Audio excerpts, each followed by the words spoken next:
di dalam pekerjaan ini paling banyak waktunya di sini dibanding di rumah. Sedangkan di rumah paling sore sudah di rumah, jam 8, jam 9 udah masuk kamar. Gimana kita membangun empati ya terhadap satu sama lain. Jadi sistem kekeluargaan, kalau misalnya ada masalah ataupun memang apa saja yang dialami, silakan informasikan ke saya. Mencarikan solusi yang terbaik lah untuk masalah ini. Cuman kalau misalnya tidak ada ya coba kita sama-sama seperti apa mana bagusnya. Tamu kita.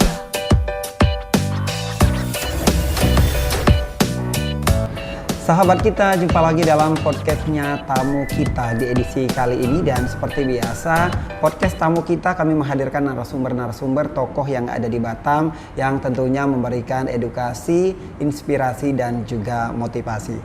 Dan kali ini kami akan berbincang dengan narasumber. Di samping saya sudah bersama dengan Kepala UPT Puskesmas Baloi Permai, Bapak Muhammad Rois. Assalamualaikum, selamat siang Pak Rois. Waalaikumsalam warahmatullahi wabarakatuh. Selamat siang. Apa kabar Pak Rois? Alhamdulillah sehat. Alhamdulillah sehat. Pak Rois, seperti biasa ini di podcastnya Tamu Kita ingin sahabat kita ingin kenal lebih dekat, kenal lebih jauh lagi dengan Pak Muhammad Rois. Ini Pak Muhammad Rois aslinya orang mana?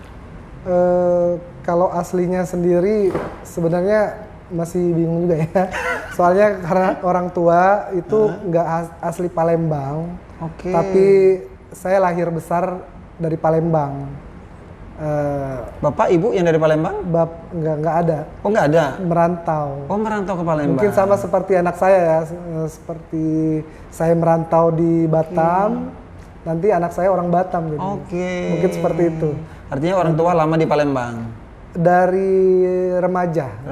Tapi aslinya orang Jawa? Ya. Oke. Aslinya orang Jawa. Tapi Pak Muhammad Rois aslinya orang Palembang lah ya, lahir di Palembang. Lahir di Palembang. Wong Kito Galo. Iya. Seperti itu. Lahir tahun berapa? Alhamdulillah saya dilahirkan emak saya tahun 1980 di Palembang. Di Palembang. Baik. Dan ke Batam kapan? Ke Batam saya tamat sekolah tahun 1999. Tamat apa langsung itu? SD, tamat SMA? Farmasi. Oh, farmasi. Artinya SD, SMP, SMA di Palembang? Di Palembang.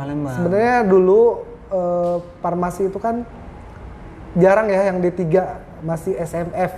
Kalau sekarang SMK ya. Oke. Ketika saya tamat SMF ya, selevel SMA, saya merantau ke Batam. Oke. Artinya memang menempuh pendidikan SD, SMP, SMA di Palembang, kemudian merantau ke Batam. Merantau langsung ke Batam dan alhamdulillah saya sendiri. Ya. Dengan modal tamatan SMA ke Batam? Tamatan SMF. SMF ya, tapi setara dengan SMA? Setara dengan SMA. Ke Batam kenapa? Langsung dapat kerjaan atau gimana?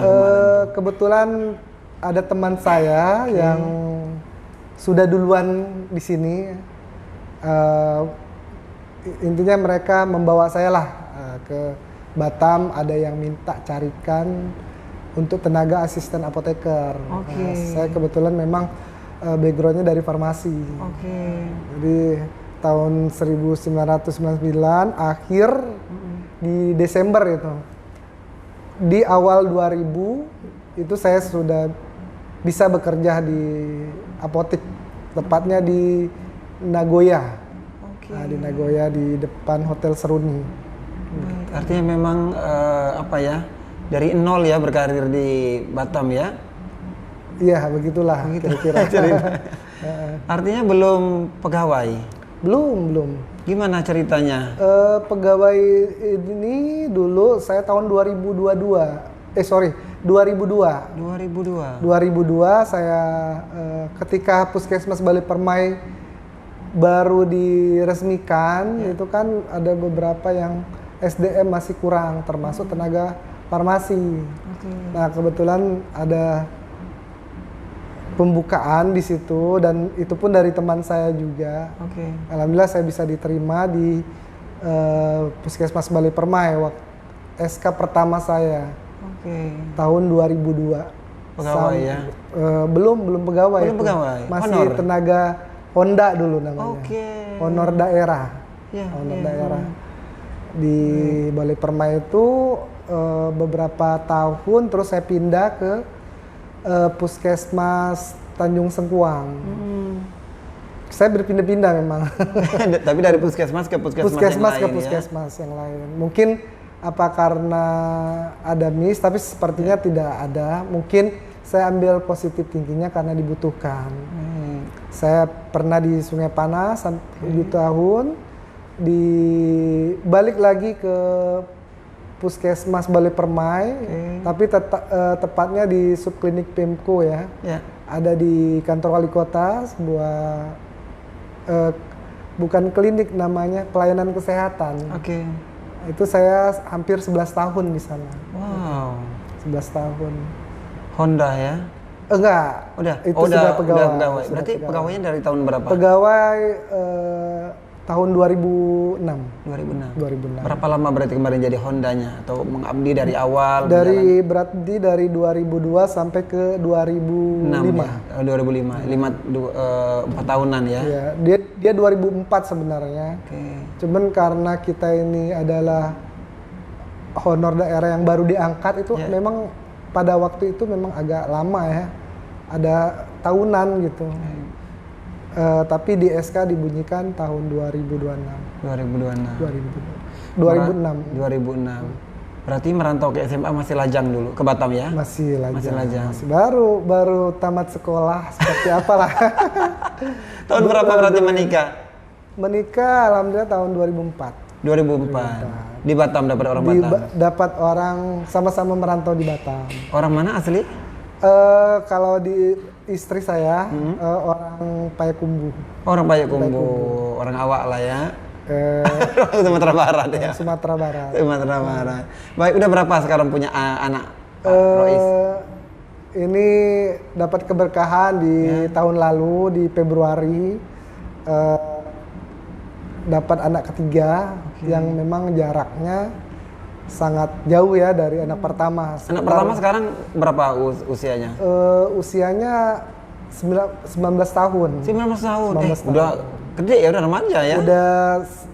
Udah mau semester 2 sekarang. Cewek cowok? Laki-laki. Udah kuliah semester 2 ya? Semester 2. Yang nomor 2? Nomor 2 SMP kelas 2. Kelas 8. Cewek cowok? Perempuan. Dan yang ketiga? Yang ketiga ini laki-laki.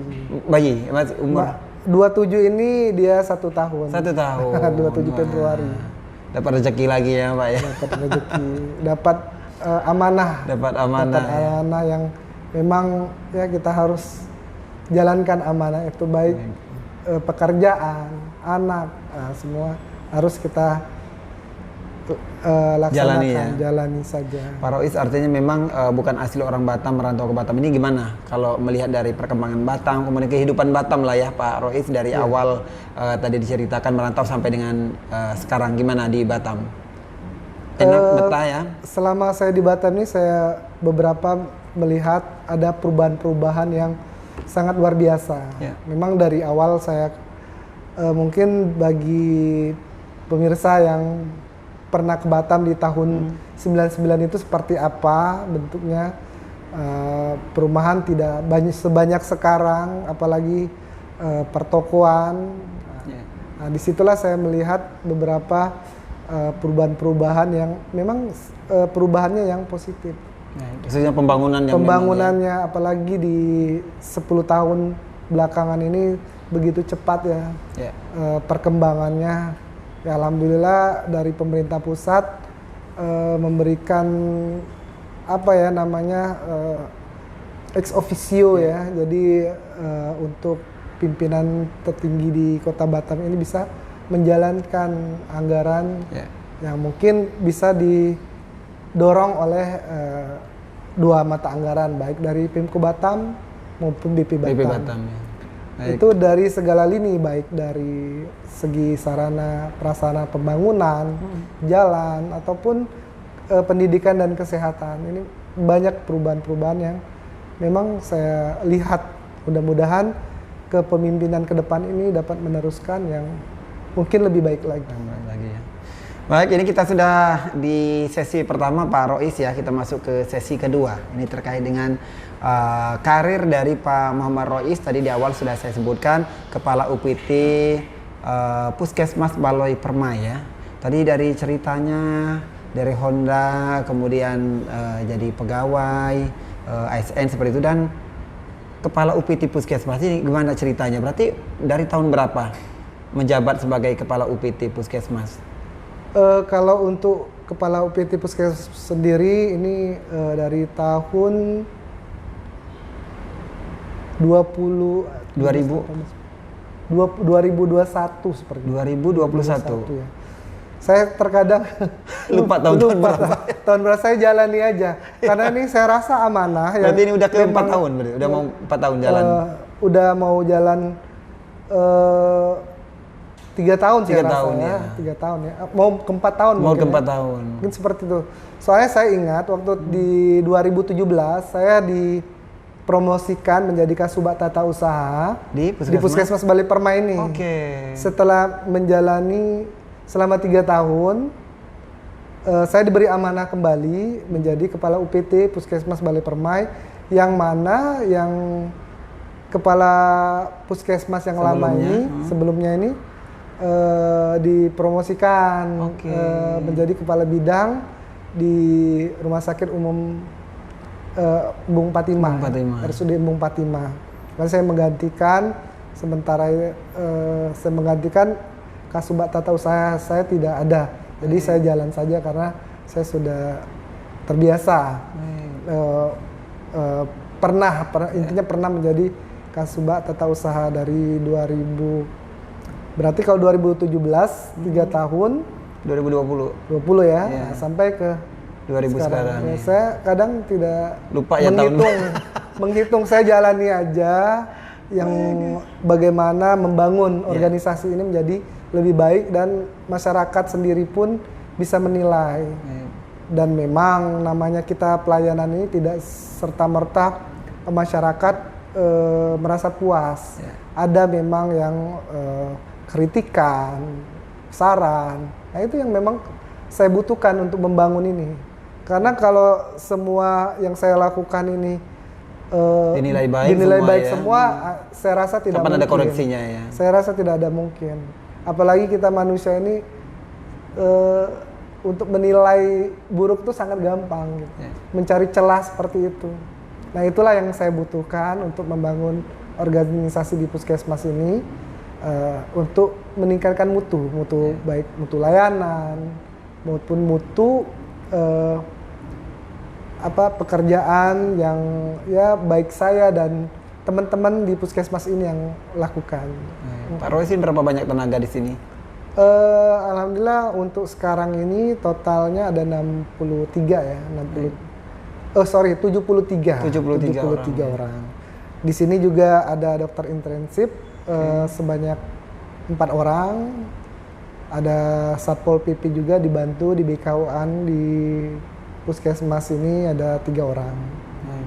Ini layanan apa yang paling banyak ini dari masyarakat di Baloi Permai ini ke Puskesmas? Kebanyakan sih kalau dari 5 wilayah kerja yang kita laksanakan, ya, hampir 160 jiwa ya kurang lebih. Itu memang banyak pelayanan yang kita lakukan. Baik itu dari pelayanan pengobatan, kuratif ya, promotif juga kita laksanakan, baik ke luar gedung. Pokoknya apa saja yang bisa meningkatkan derajat kesehatan yang kita laksanakan. Apalagi yang sekarang ini memang lebih gencar-gencarnya kita melakukan screening dari awal. Jadi kita lakukan itu di orang-orang yang sehat. Makanya ketika pemerintah memberikan instruksi dari Presiden Prabowo Subianto terkait cek kesehatan gratis itu program terbaru ya. Program terbaru itu Kota Batam sangat mengapresiasi. Dari Dinas Kesehatan pun gencar untuk membuat bagaimana 21 puskesmas ini menjalankan dengan serentak. Nah, itu memang perlunya dukungan seperti dan itu. kita pekan kemarin ya kita memulai ya. Nah, kita kemarin kebetulan pas on air di RRI bersama Ibu Kabid Milda Sari. Nah, makanya supportnya sangat luar biasa dari mereka. Baik. Pak Rois tadi ada 73 ya. Ini Pak Rois selaku kepala UPT ini gimana cara kita komunikasi kemudian dengan pegawai-pegawai di sini untuk ya tadi memberikan pelayanan yang terbaik kepada pasien atau juga masyarakat yang membutuhkan pelayanan di puskesmas ini, Pak.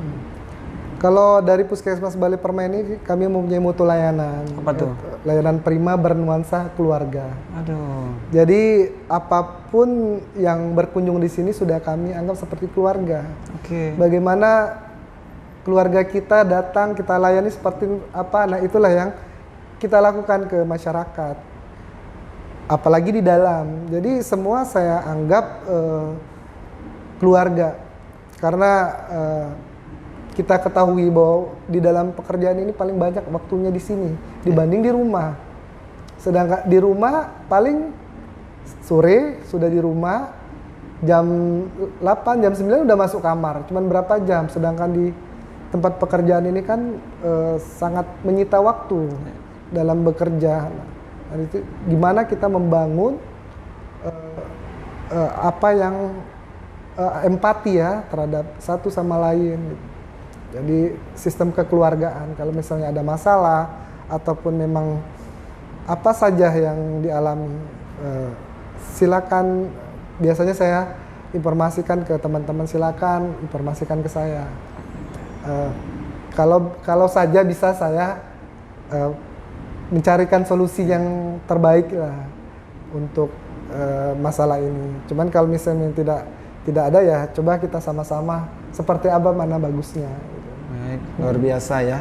Karena yang tadi dikatakan ya tempat kita bekerja ini merupakan rumah, bukan lagi rumah kedua tapi hampir rumah pertama karena lebih banyak waktunya di sini. Baik Pak Muhammad Rois, luar biasa ya. Ini waktu kita juga ini udah diingatkan masuk ke sesi ketiga ya, Jar ya. Oke. Sesi ketiga ini kita ada artikel yang telah disiapkan oleh tim dari tamu kita ini Pak Muhammad Rois. Yang pertama saya bacakan ini artikelnya, resmikan Puskesmas Balai Permai ya. Muhammad Rudi ini Wali Kota Batam pastikan komitmen tingkatkan layanan kesehatan. Ini tahun 2021. 2021. Ya, artinya Puskesmas Balai Permai 2021 mulai ini ya. Itu gimana ceritanya, Pak? Ceritanya begini. Kita tahun yang saya sebutkan di awal tahun 2002 itu kan Puskesmas Balai Permai sudah ada. Di Kelurahan Balai Permai juga, tepatnya di Perumahan Legenda. Oh, lokasinya bukan di sini berarti? Bukan di sini lokasinya. Lokasinya dulu tepatnya di belakang Masjid Nurul Yakin. Dulu perumahan tidak banyak, makin kesini makin banyak hingga dia terkurung gitu. Jadi masyarakat agak susah, apalagi malam banyak di portal. Jadi kita namanya pelayanan masyarakat ini untuk pelayanan publik ini kalau bisa 24 untuk jam ya aksesnya mudah. Akses dari masyarakat ke puskesmas tuh gampang, mudah, cepat. Nah, kalau yang sebelumnya ini agak lambat karena harus mutar ketika di portal. Akhirnya pindah ke sini. Alhamdulillah dapat relokasi lahan di Kelurahan Balai Permai juga ya. Yang tahun 2021 kami pindah pada masa COVID itu. Pada masa COVID kami pindah. Dan itu tadi diresmikan oleh Pak Wali Kota. Diresmikan oleh Wali Kota. Baik. Ini artikel yang pertama ya. Artikel yang kedua Pak Muhammad Rois, UPT Puskesmas Balai Permai raih penghargaan UPTD terinovatif terbaik.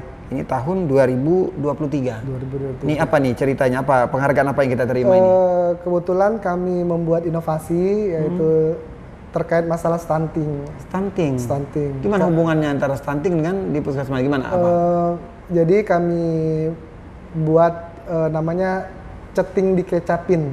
Apa tuh panjangnya? Cegah stunting di calon pengantin. Cegah stunting di calon pengantin. Jadi kita bekerja sama dengan KUA, khususnya KUA Kecamatan Batam Kota, untuk mengumpulkan calon-calon pengantin. Nanti disitulah kita beri edukasi, terus melakukan pemeriksaan kesehatan. Jadi itu sangat penting. Okay. Kenapa? Karena ketika ada masalah di kesehatannya yang memang dia tidak bisa untuk melanjutkan hubungan yang memang mempunyai anak lah, keturunan. Karena kesehatannya. Itu pernikahannya kami harapkan tetap dilaksanakan, cuman untuk penundaan kehamilan sampai diobatin. Kan kebanyakan seperti itu. Terus edukasi apalagi terkait tentang penggunaan obat anemia. Jadi bagi si ibu sangat penting makan buah dan sayur. Terkadang memang mereka itu tahu, paham, tapi mungkin lupa.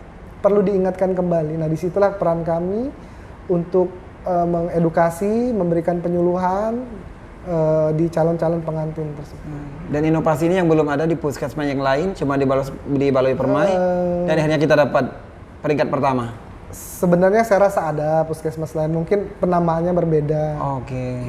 Cuma mungkin dari penilaian dari pemerintah kota, kita yang terbaik ya Pak? Ya, itu yang saya rasakan dan memang sudah terjadi. 2023, 2024, 2025 ada lagi penghargaan apa yang tingkat nasional atau apa di Puskesmas Balai Permai? Di 2023 sendiri pun ada juga inovasi yang dibuat oleh teman-teman di Puskesmas Balai Permai. Alhamdulillah kami mendapatkan 14 nasional. 14 nasional yang diadakan oleh BPJS. Inovasi apa namanya? Siwali Paten. Apa tuh lagi itu? Sistem WhatsApp pasien peduli hipertensi. Di mana kita mengingatkan bagi pasien-pasien yang hipertensi yang memang lupa untuk berobat atau makan obat melalui pesan singkat WhatsApp. Di 2024 yang untuk Kota Batam juga kita ada juga memperoleh penghargaan di kategori terinovatif juga, dan alhamdulillah di tahun itu 2024 kita memperoleh fasilitas kesehatan berkomitmen. Itu masuk juga 14 nasional. 14 nasional. Cuma 2025 ini? Iya. 2025 baru ya. Mudah-mudahan dari yang kemarin misalnya kita bisa tingkatkan kembali. Luar biasa ya. Itu kan dari kerjasama dari teman-teman semua. Karena setiap organisasi itu tidak bisa 1-2 orang. Memang harus disokong dari bawah. Dan harapan kita juga pimpinan untuk memberi support ke kita biar mungkin lebih semangat kembali. Baik, ini luar biasa ya, prestasi-prestasi tentunya yang telah dicapai dari Puskesmas Balai Permai. Pak Mama Rois, tidak terasa waktu kita ya. Kita udah diingatkan ya. Ini sudah memberikan motivasi dan juga edukasi. Artinya ketika kita sudah meniatkan diri untuk merantau, kita harus mencapai cita-cita yang kita harapkan ya. Dan ini Pak Mama Rois yang tadi setara SMA merantau dari Palembang ke Batam, dan dengan proses tadi yang telah diceritakan, sekarang tinggal menikmatin hasilnya ya. Belum ya? Belum. Kita terus berjuang. Luar biasa ya. Untuk mengembangkan Kota Batam ini menjadi lebih baik. Khususnya di bidang kesehatan. Baik, terima kasih Pak Mama Rois ya. Dan tentunya sahabat kita terus saksikan konten-konten kami di podcastnya Tamu Kita. Kami terus akan menghadirkan narasumber-narasumber yang tentunya memberikan edukasi, motivasi untuk penonton di podcastnya Tamu Kita. Saya Bidi Prabu bersama dengan tim. Selamat siang, sampai jumpa. Wassalamualaikum warahmatullahi wabarakatuh.